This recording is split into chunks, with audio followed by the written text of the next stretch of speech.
En la plaza de la provincia de Vitoria, de la provincia alavesa, me encuentro para hablar de un ilustre alavés. Fíjense en su nombre, Miguel Ricardo de Álava y Esquivel, el general Álava. Y si hay alguien que sabe mucho de él, es Gorka Martínez, que nos está esperando por aquí, doctor en Historia. Buenas. Muy buenas, Gorka. Hola, buenas. Y que es responsable de esta exposición que vemos en la Plaza de la Provincia hasta estos días, porque luego se traslada al Museo de Bellas Artes, Sí. para que los vitorianos Sí. se acerquen a verla por allí, Eso ¿no? es. En verano. Sí, estará hasta el día 25. Hasta el día 25 de junio estará aquí y luego ya se trasladará pues, el resto del verano al museo. Efectivamente, y allí podrá ver la gente pues todos los paneles que habéis preparado, son 32 en concreto. También Gonzalo Serrats, que es descendiente, por cierto, del general Álava, ha estado colaborando contigo en la preparación de la exposición. Y cuéntanos las historias, y nunca mejor dicho, y batallitas que vivió este VTV en toda regla, porque el general Álava es de Vitoria, fue de Vitoria, ¿no? Vitoriano de pro. Y bueno, y un poquito la exposición lo que intenta un poco contar es un poco de forma equilibrada, pues un poco lo que fue la vida de él, ¿no? Desde su infancia, nacimiento, su formación aquí en Vergara y luego un poco pues toda la vida que él desarrolló como militar y como diplomático principalmente. Hay un poco buscar una exposición bastante equilibrada, que yo creo que al final se ha conseguido.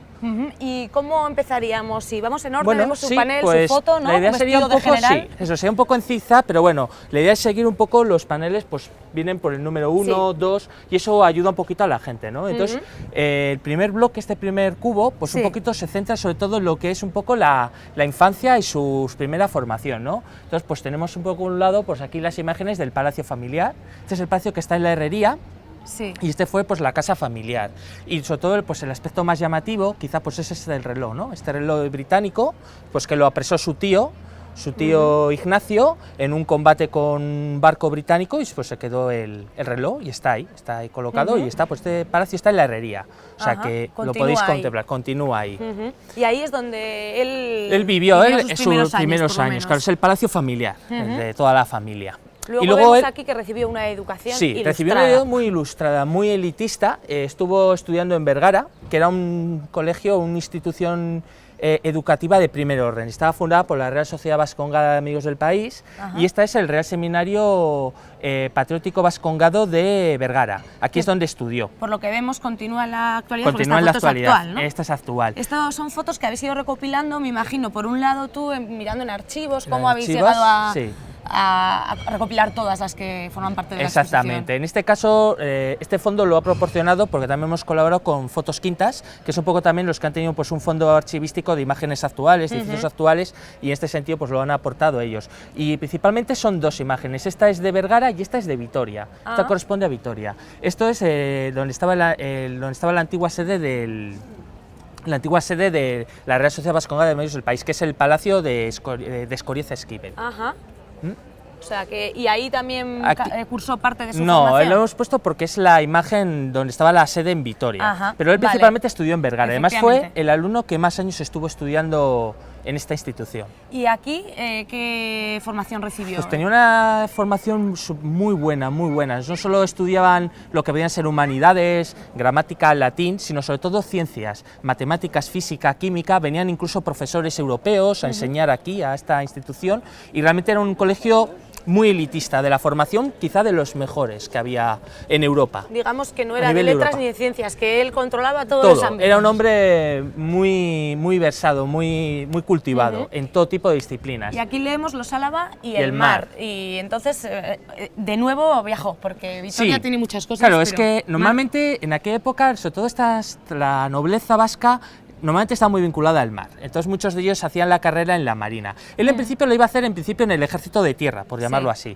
pero luego, influenciado sobre todo por su tío, que es Ignacio, que es el que había apresado aquel reloj que habíamos visto hace un poquito, bueno, pues en cierto modo le influyó y al final pues decidió optar por la marina y se hizo marino, se fue con su hermano Claudio.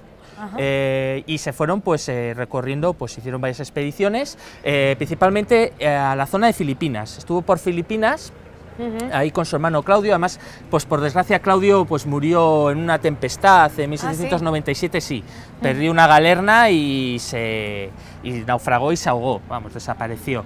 Y él estuvo allí, pues en Filipinas, corrigiendo mapas con su tío y tal. Y luego ya, después ya se consiguió pues una formación, ya tenía unos cargos militares en la Marina y estuvo pues luego combatiendo con el ejército español en las guerras contra Francia. En aquel momento son guerras contra Francia, a partir de 1791, 92, 93 son años de guerras con Francia, son las guerras de convención, las guerras contra la República de Francia, y él pues estuvo haciendo diferentes acciones, como pueden ver aquí. Y en ese momento él estaba ya casado, todavía era joven. No, todavía no, era joven y estaba haciendo tenía una carrera militar muy prometedora. Era bastante bueno. Así que participaba en ese tipo de avatares, de batallas históricas. Y llega a la primera gran prueba de fuego que tiene, que es Trafalgar. En ese momento es teniente de navío, o sea, ya era para la edad que tenía, pues la batalla de Trafalgar es en 1805, pues ya es una persona con 20 y tantos años ahí, ya es una persona que tiene ya una edad joven y para este grado pues tiene mucho, ¿no? Y él estuvo pues combatiendo en Trafalgar, aquí pues estuvo junto también con su tío, curiosamente, aunque su tío estaba en otro barco. Él estuvo en el Príncipe de Asturias, con otro militar buenísimo, que era Gravina, y estuvo ahí. Su tío estuvo en el Santa Ana. Y bueno, por lo que leemos en estas leyendas que has preparado tú, presionado por Napoleón, en fin, el almirante Villeneuve también. O sea, él se codeaba con estas perlas de la historia. Sobre todo porque sabía francés, y era una cosa que se valoraba muchísimo. En aquella época, el idioma que se usaba a nivel militar, diplomático, no era el inglés. La gente piensa que era el inglés, no. El inglés era una lengua, podemos decir, secundaria en aquel momento. Era el francés. Todos los eran franceses, todos hablaban en francés.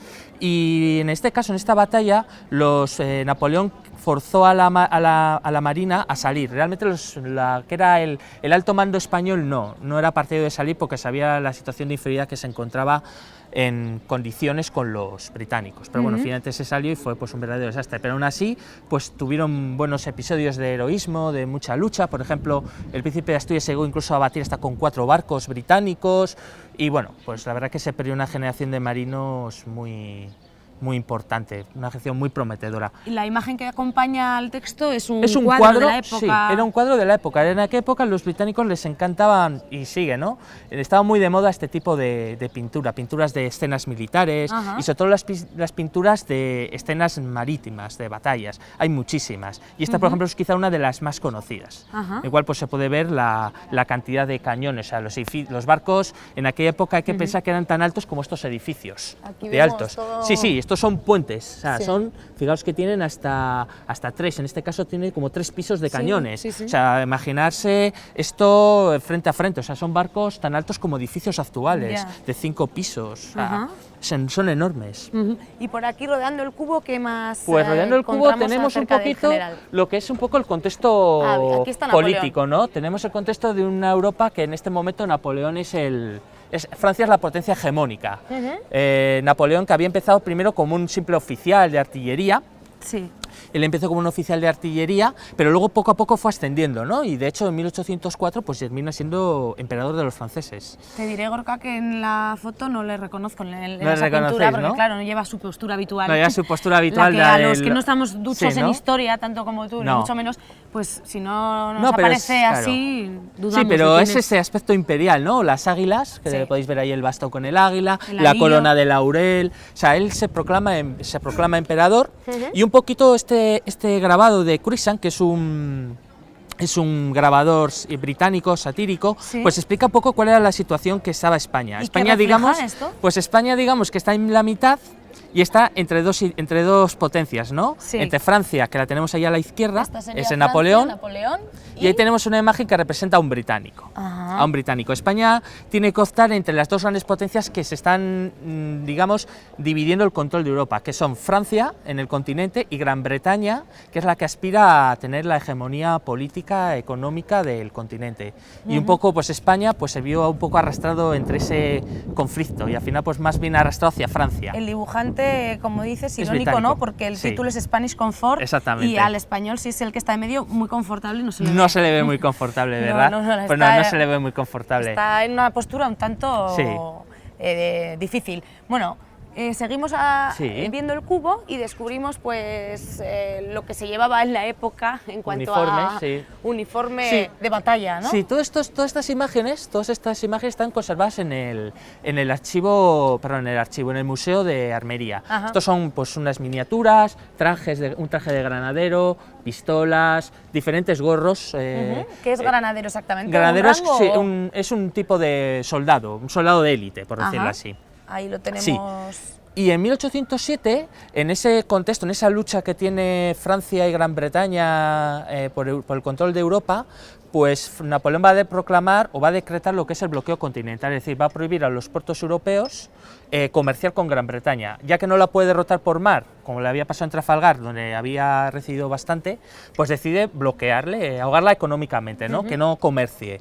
Y Portugal va a ser uno de los países que se va a negar a entrar a ese bloqueo. Entonces Napoleón, que en ese momento ya estaba albergando pues la idea de hacerse con el poder en España, pues tuvo la ocasión de poder introducir tropas. Entonces firma España y Francia en 1807, en octubre de 1807 firman un tratado, y por este tratado se permite la entrada de tropas imperiales, de tropas francesas, por España para invadir Portugal. Francia y España sí repartirían Portugal, pero la realidad es que fue la oportunidad que tuvo Napoleón para poder entrar en España y poder influir. Eso es. O sea, que no podía ir contra Inglaterra directamente, pero intentaba de algún modo derribarla, aunque sea haciéndola entrar en crisis. Y aquí ya volvemos a Vitoria, defensor de los intereses vitorianos. Sí, porque claro, cuando empiezan a llegar tropas francesas, empiezan a llegar hacia octubre. Entonces Vitoria en aquel momento pues tenía unos 7.000 habitantes, un poquito más, ¿no? Y entonces lo que va a pasar es que Vitoria va a ser una ciudad estratégica muy importante para las tropas imperiales. Por un lado porque posee vías de comunicación, a él convergen las principales vías de comunicación, no solo la vía principal, que era la Bayona-Madrid, que era la vía que unía París con Madrid, sino que luego pues los principales vías que llevaban a Bilbao, a Logroño, a Pamplona, pues pasaban por Vitoria. Luego además Vitoria tenía muchos conventos, tenía palacios, tenía muchas infraestructuras que se podían usar como cuarteles, como almacenes, como hospitales, y además tenía una zona cercana muy rica en cereal. Y estaba cerca de la Rioja Alavesa, con el vino y tal. Entonces, claro, para los franceses fue fundamental Vitoria. Y entonces aquí se van a acantonar pues miles de hombres, se llegan a acantonar incluso en ocasiones hasta 10.000. O sea, hacer la proporción, Vitoria tiene 7.000, que estaba principalmente centrado en su casco urbano, en el casco medieval, un poquito más, y llegan 10.000, como si vinieran de repente en un día 240.000 franceses, 250.000 franceses a alojarse. Y los vitorianos van a tener no solo que alojarlos, sino mantenerlos, pagar su mantenimiento, su alimentación, su cuidado. Y el Palacio de Escoriaza-Esquivel existe aquí abajo, y algún otro sitio donde se alojaron, probablemente todos, prácticamente todos, o sea, se utilizó todo, incluso hasta se tuvieron que emplear hasta casas particulares, porque no había espacio. Por ejemplo, el Palacio de Escoriaza-Esquivel se utilizó sobre todo para cuartel de la Gendarmería francesa. También se utilizó como almacén para paja, equipos militares, de un pequeño cuartelillo, pero principalmente como cuartel de la Gendarmería. El mismo que el Palacio de Vivat, el Palacio del Marqués de Bendaña, también se utilizó como sede de la Gendarmería, como prisión. Y luego los diferentes conventos, en el de Santa Cruz, por ejemplo, pues se utilizó para almacén de pólvora, de cañones, etcétera, porque tiene una forma muy maciza y era perfecta.